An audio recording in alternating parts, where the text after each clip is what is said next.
Hello there, Jonathan. Today is Thursday, April 2nd, 2015. As you know, just got back from Paris and Rome. Pretty awesome trip. Still think I'm jet lagged. Not really, but I have been a little bit under the weather. I promised last week that I was going to upload some videos and some pictures from the trip, which I promised to do. However, I'm going to wait till next week since I've been feeling kind of crappy. I'm in the kitchen here today. That's because Kayla and I have been cooking together, and that's not an April Fool's joke. I actually have been helping out Kayla with cooking, and she makes me chop the onions, which makes her cry, makes me cry too, but she laughs at me if it makes me cry. Anyway, I wanted to talk a little bit more about our trip. So Paris was really cool. Saw a lot of sites like the Eiffel Tower. I went to the Louvre to see the Mona Lisa. We saw Notre Dame, all sorts of places. We hit all the main touristy highlights and a couple others as well. In Rome, again, we run all over the place. We walked at least 10 miles a day.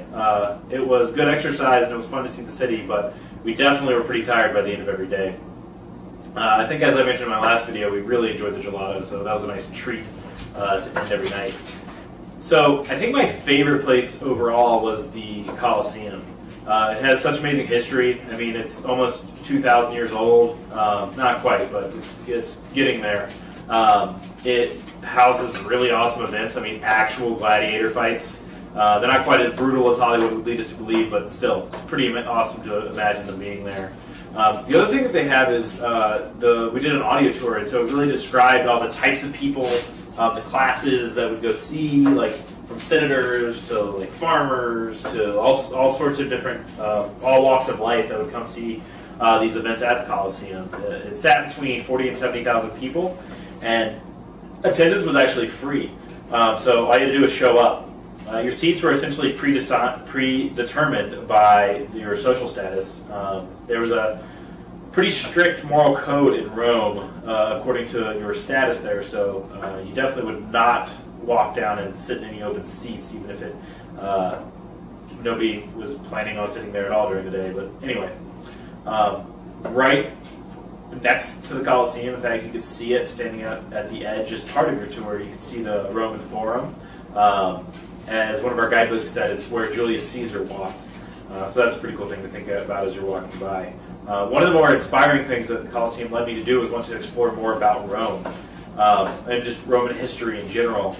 I think through these historical monuments, these famous sites, and really all the architecture and the art as well, you really need the historical context to really be able to appreciate what you're looking at.